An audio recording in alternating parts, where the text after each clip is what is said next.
కాకినాడ జిల్లా జగ్గంపేట నియోజకవర్గం కూటమి అభ్యర్థి జ్యోతుల నెహ్రూ ప్రచారంలో వేగం పెంచారు. 40 సంవత్సరాల రాజకీయ అనుభవంతో ప్రజా సమస్యల పరిష్కారానికి కృషి చేస్తానంటున్నారు ఆయన.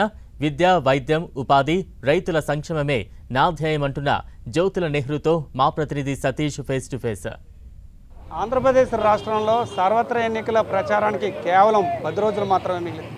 ప్రస్తుతానికి మనం కాకినాడ జిల్లా జగ్గంపేట నియోజకవర్గంలో ఉమ్మడి అభ్యర్థిగా పోటీలో బరిలో ఉన్న జ్యోతుల నెహ్రూ ప్రచారంలో ఉన్నాం. అయితే ప్రచారం అయితే జోరుగా సాగుతుంది. అయితే నెహ్రూ మనతో పాటు ఉన్నారు. అసలు ప్రచారం ఏ విధంగా సాగుతుంది అనే అంశం తెలుసుకునే ప్రయత్నం అయితే చేద్దాం. చెప్పండి, అంటే ప్రచారం ఏ విధంగా సాగుతుంది, మీ ప్రచారంలో జనస్పందన ఏ విధంగా ఉంది?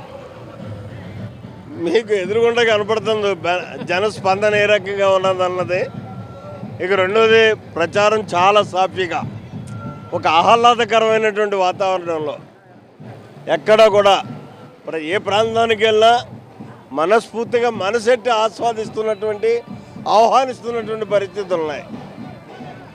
ప్రస్తుతానికి అయితే మాత్రం ఈ జగ్గంపేట నియోజకవర్గంలో అంటే ఈ ఎన్నికల వేడి ఏ విధంగా కొనసాగుతుంది? ప్రస్తుతం మనం చూసుకుంటే కనుక కొంతమంది స్వతంత్ర అభ్యర్థిగా అయితే మాత్రం బరిలోకి దిగడంతో వాళ్ళకి గాజు గుర్తు కూడా కేటాయించారు, గ్లాస్ గుర్తు. దాన్ని ఏ విధంగా చూడొచ్చు? దాని తర్వాత ఎటువంటి పరిణామాలు చోటు?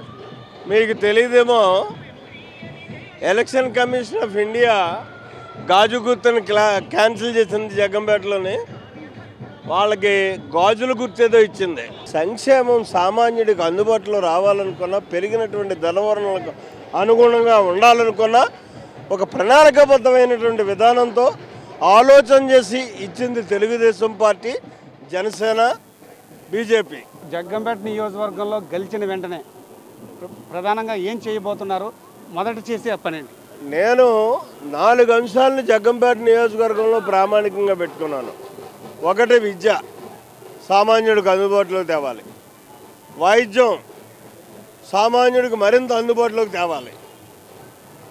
అలాగే వ్యవసాయం వనరులు సమకూర్చేటటువంటి వ్యవస్థగా ఉండాలి. నీటి వనరులను సమీకరణ చేసుకోవాలి అన్నది నా ప్రధాన అంశం. మూడవది, ప్రతి నిరుద్యోగికి కూడా ఉద్యోగం, నిరుద్యోగి కూడా ఉద్యోగం ఇచ్చేటటువంటి పరిస్థితి. అది కల్పించాలనుకుంటే 4 బడా పరిశ్రమలను ఇక్కడ తీసుకొచ్చి పెట్టాలి.